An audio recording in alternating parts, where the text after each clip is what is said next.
Hoje nós estamos aqui pela misericórdia do Senhor, né, meu amor? E a minha história com aquele começou aqui nessa igreja, né? Há muitos anos atrás, logo quando eu saí do centro de recuperação, para quem não sabe ainda, eu sou ex-dependente de drogas, eu fui usuário de drogas por 23 anos, né? E há 14 anos atrás, eu saí do centro de recuperação e eu congregava no avivamento bíblico. E eu vim cantar num luau aqui, né? Eu vim louvar o Senhor aqui com os irmãos. Abençoado luau, gente.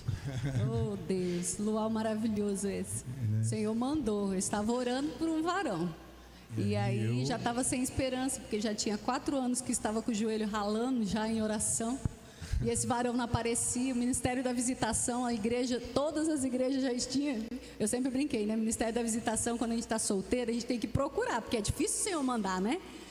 Então aí eu falei, não, agora chega. Não, procure, se o Senhor quiser, o Senhor manda. Como filha birrenta, né? E não é que ele fez? Orando e eu passando também, né? aqui, ó, o varão para ir arrumar a bateria. Olha que benção. Mas brincadeira, é verdade, mas é brincadeira só para descontrair um pouquinho. E eu também estava orando, tá, gente? Eu já vinha alguns anos também, né? Assim, eu vim da rua, cheguei em situação de rua mesmo, né? Não tinha mais nem uma arruela no bolso. Passei pelo centro de recuperação Abisaia aqui. E logo quando eu saí, que eu cumpri o meu propósito lá, eu orei muito por uma família, para Deus me dar uma família, eu queria ter essa responsabilidade. E eu conheci aquele aqui na igreja, num dia que eu vim ministrar aqui. E depois que eu conheci aquele, eu ainda tive uma recaída. Infelizmente. Voltei para o centro de recuperação. E fiquei mais 2 meses e alguns dias. E esses 2 meses, alguns dias, aquele me acompanhou. Aquele sempre me acompanhou, ia lá me visitar todo domingo, orava comigo. Eu falava para ela que eu não queria nada, porque eu tinha medo de fazer ela sofrer no começo, né? Da minha última passagem. Eu falava que ele, vamos ser amigos e tal. E ela, beleza, eu só quero te ajudar, eu quero cuidar. E eu sentia muito, assim, o cuidado que ela tinha comigo, né? E eu comecei a orar ao Senhor para Deus me dar amor por ela. Eu falava, Deus, eu preciso de uma pessoa dessa para me ajudar, para cuidar de mim. E eu tomei essa decisão e comecei a ralar o joelho no chão também, né?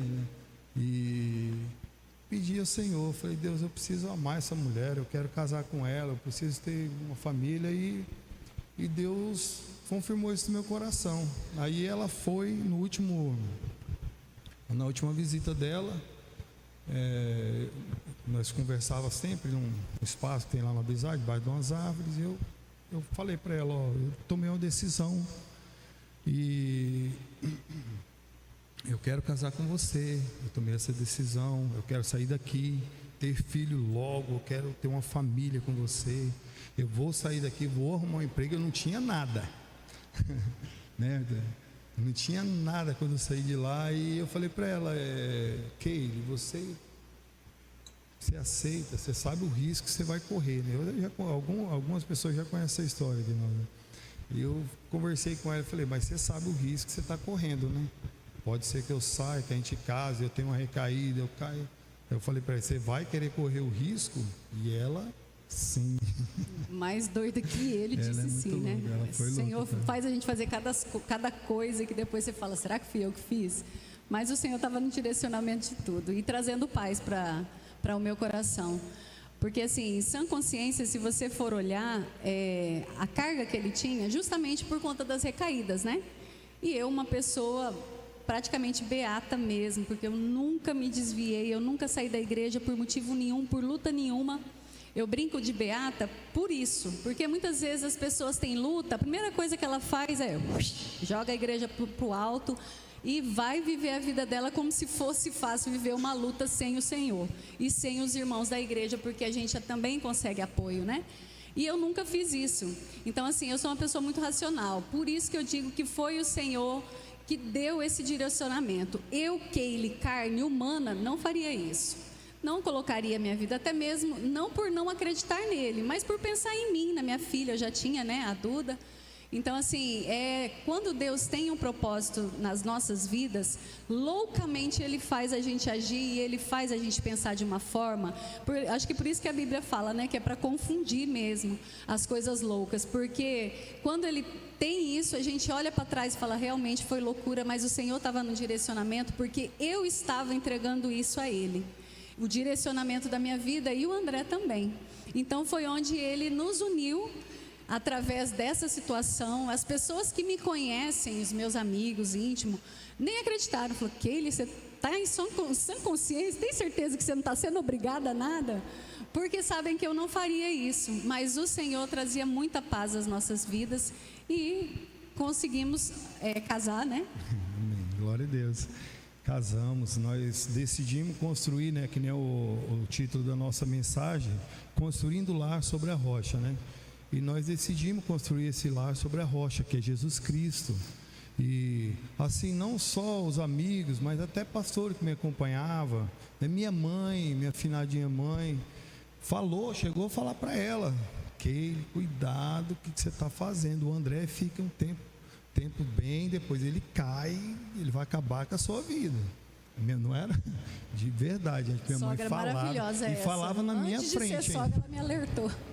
Minha mãe falava. O medo dela fazer eu sofrer. Eu nunca tirei a razão dela e de ninguém, assim, por ter dito, por ter abrido o olho dela, né? Por ter falado isso.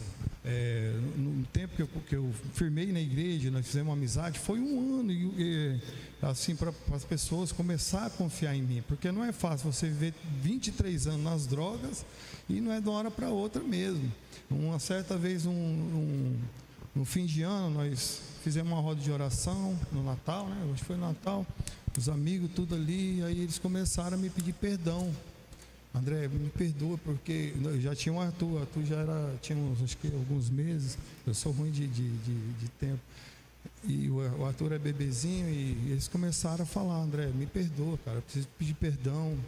Meu amigo Dandy foi um dos que uma benção na minha vida. Ele falou, André, me perdoa, cara, eu e os colegas, nós não queríamos que aquele casasse com você de jeito nenhum, cara. Nós tínhamos muito medo e nós aconselhava ela, não faz isso, que ele sai esse cara vai fazer você sofrer. É assim, foi um mover de Deus muito, muito grande, né, nesse dia, porque assim, eu reconheci também, sabe? Eu falei, pessoal, eu perdoo vocês têm toda a razão, não é fácil, né? A pessoa confiar em outra, numa situação que eu estava, que eu vivi, né?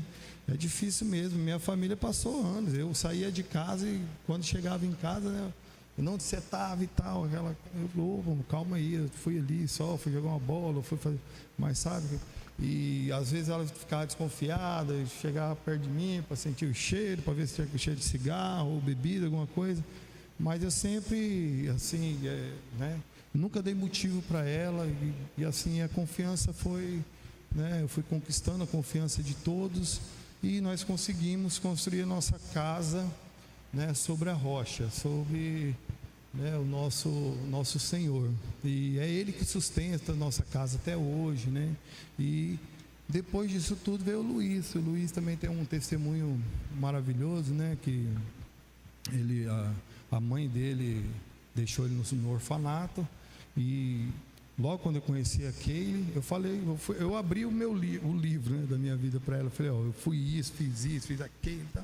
Já contei tudo logo de cara. Eu acho que foi uma das coisas que passou confiança para ela. Eu falei tudo de errado que eu fiz na minha vida e falei, eu tenho um filho. Na verdade, eu tenho 2 filhos. Tenho uma que mora em São Paulo, né? Uma filha, eu já sou avô.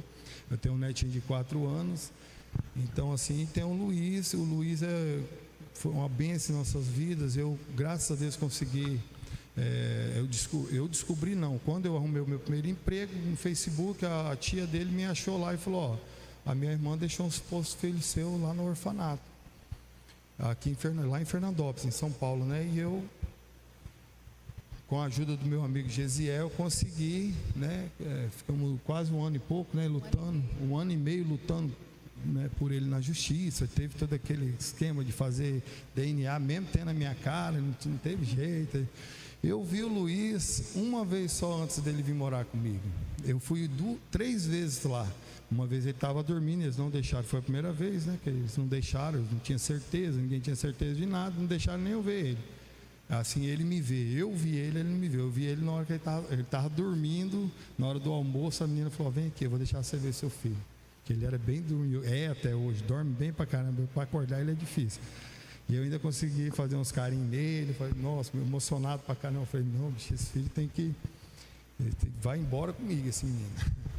Aí, graças a Deus, nós lutamos na justiça e consegui a guarda do Luiz. E hoje é uma bênção em nossas vidas, é uma bênção nessa igreja. Vocês viram tocando, a maior alegria do meu coração é ver meus filhos aqui.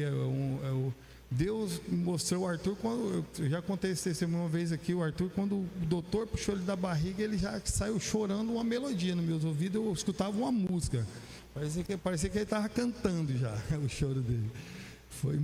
Foi maravilhoso essa experiência sobrenatural que eu tive com Deus. E logo em seguida peguei ele, fui para um quarto, levantei ele e consagrei ele ao Senhor. E hoje, né, está aí, ó. Desde pequeno, quando ele, na verdade, desde a gravidez daquele, eu já cantava, né? Sempre cantei umas musiquinhas com ele. Ele se manifestava lá dentro. Aí esse menino, ele vai ser músico. E o Luiz não é diferente, é super talentoso em muitas áreas, ele toca, ele canta. Assim, só que o Luiz ele gosta mais da área da arte de desenho, né, de computador, essas coisas. E é muito inteligente e é isso aí. Lê o texto, por favor. Mateus. Para continuar, é muita história, gente. Se a gente for, senta que lá vem história, né? Se a gente for contar testemunho de cada coisa que vivemos nesses anos, para a honra e glória do Senhor, não foi fácil, mas é testemunho, né? Mateus 7, 24. Eu vou ler até o 27.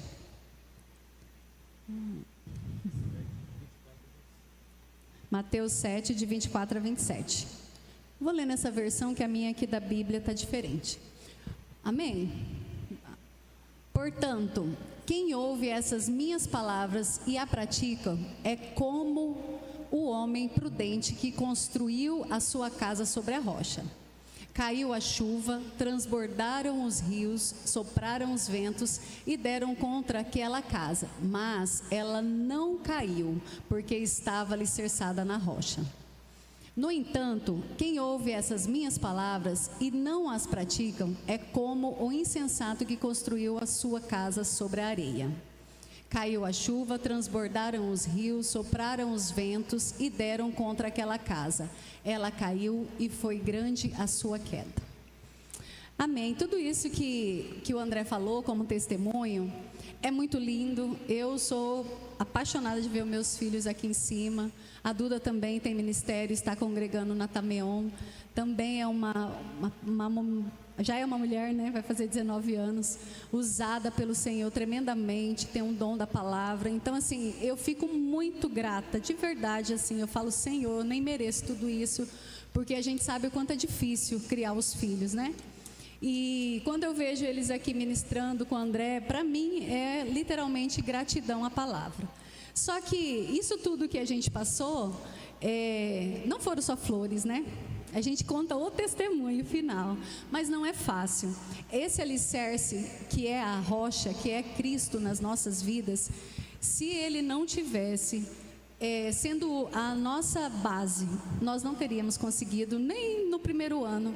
Como o André disse, as desconfianças, né, de achar que de repente poderia acontecer tudo o que as pessoas falaram para mim que aconteceria, que ele não persistiria, que ele não conseguiria, isso tudo não seria só um caso, seria minha vida, né? Algo que eu sofreria muito.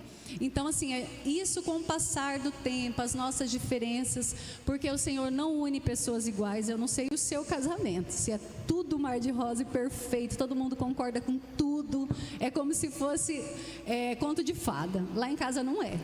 Nós somos água e vinho, o André pensa diferente, eu penso diferente, aí vem os meninos agora que todo mundo quer dar opinião de tudo, né? Porque vai crescendo.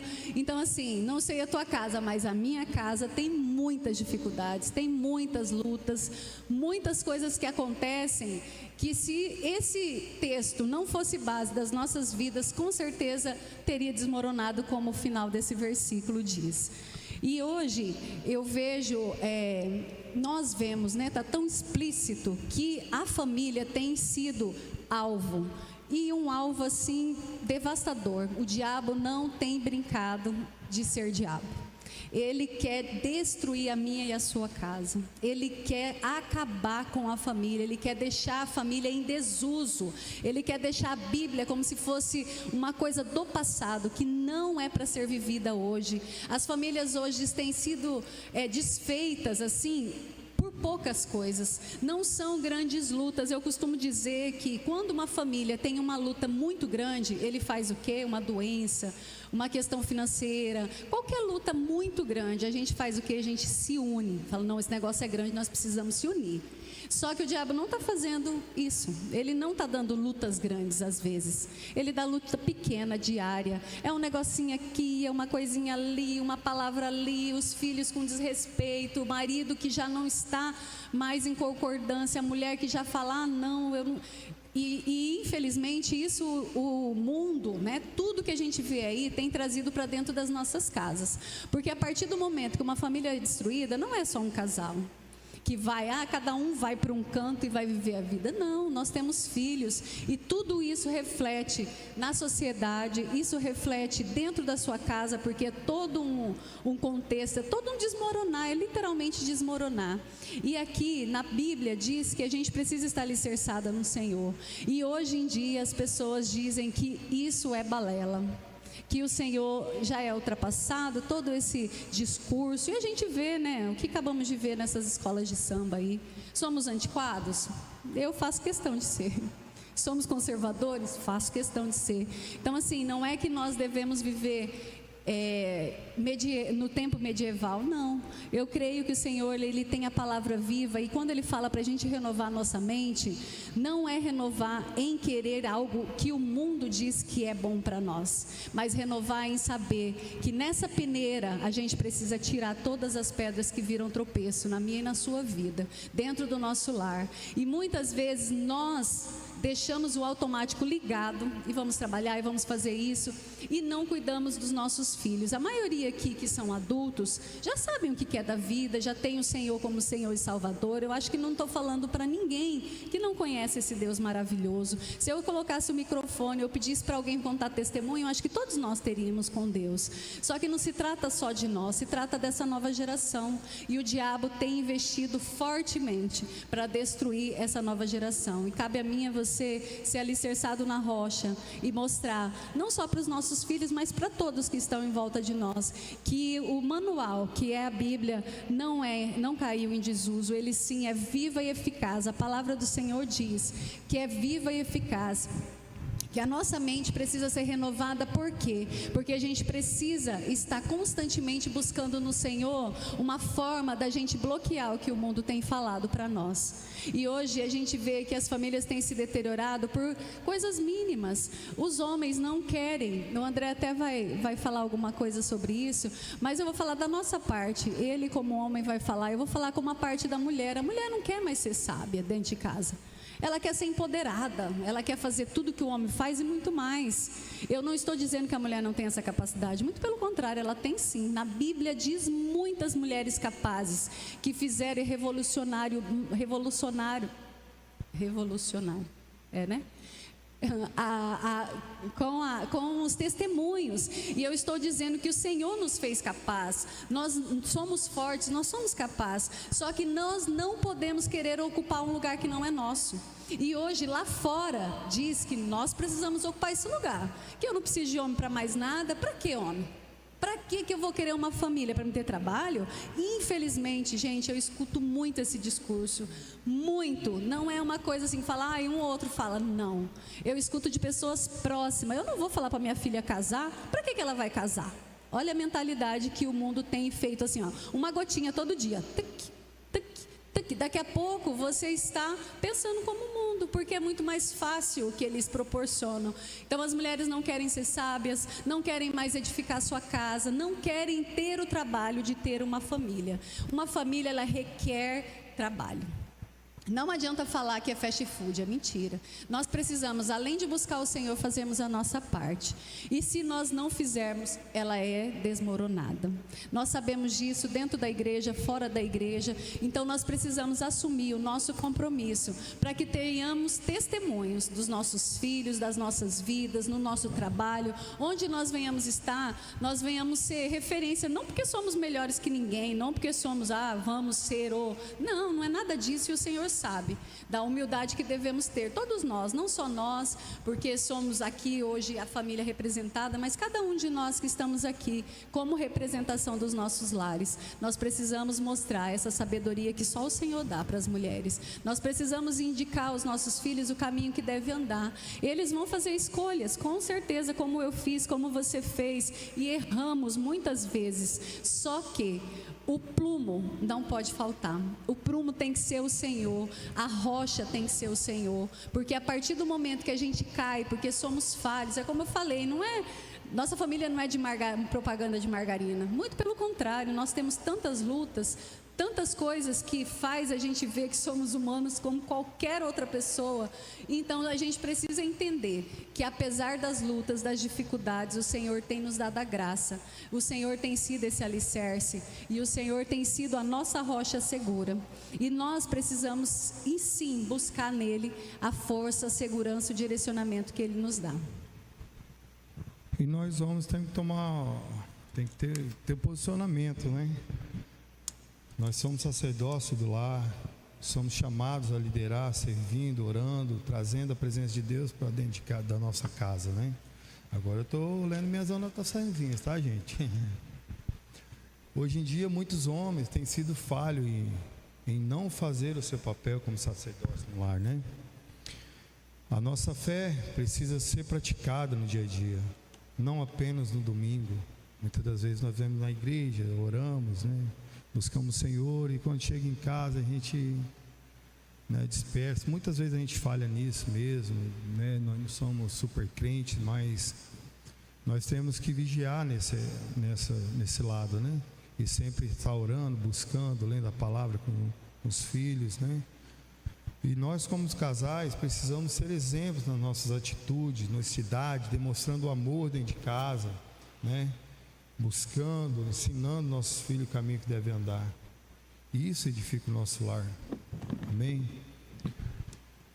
Temos que fazer a nossa parte, mas se não tivermos firmado na rocha que é Cristo, como lemos em Mateus, em vão é o nosso trabalho. Amém? Eu vou cantar uma canção, Gratidão, o nome dessa canção. Em gratidão ao Senhor pela minha família, pela nossa família, pela minha família, que é vocês, a família Nova Aliança, que, né, depois da minha família eu tenho vocês, que eu amo muito, muito mesmo, e eu tenho muito prazer de estar aqui sempre louvando o Senhor, e eu sinto a presença do Senhor em cada abraço, não só quando eu canto aqui em cima, em cada gesto, né, cada carinho, quando as pessoas ligam, André, como é que você está? O que está acontecendo? Está bem? Sabe, eu tenho passado dias difíceis também, mas eu só tenho a agradecer a Deus, porque Deus me tirou do lamaçal mesmo. O pessoal deve estar sabendo que o meu restaurante não deu certo e tal, né? Eu tenho passado tempos difíceis financeiramente também, mas eu não tenho o que reclamar. Eu tenho que agradecer e trabalhar para pagar minhas contas agora, e pronto, acabou. E Deus é maravilhoso. Como que eu vou reclamar? Eu andava no lamaçal do pecado, né? Quantas noites mal dormidas nas quebradas da vida, usando droga, fumando pedra, assustado, né? E hoje eu estou aqui com a minha família, lutando. Eu só tenho a agradecer a Deus, e eu quero cantar essa música como gratidão, sabe, ao Senhor por tudo que Ele tem feito. Amém. Depois que ele tocar, nós vamos orar, levantar um clamor pela minha família, sua família, pelas nossas famílias. Cada um aqui sabe de alguém que precisa dessa intercessão. Cada um aqui vai lembrar, de repente o Espírito Santo toca o seu coração.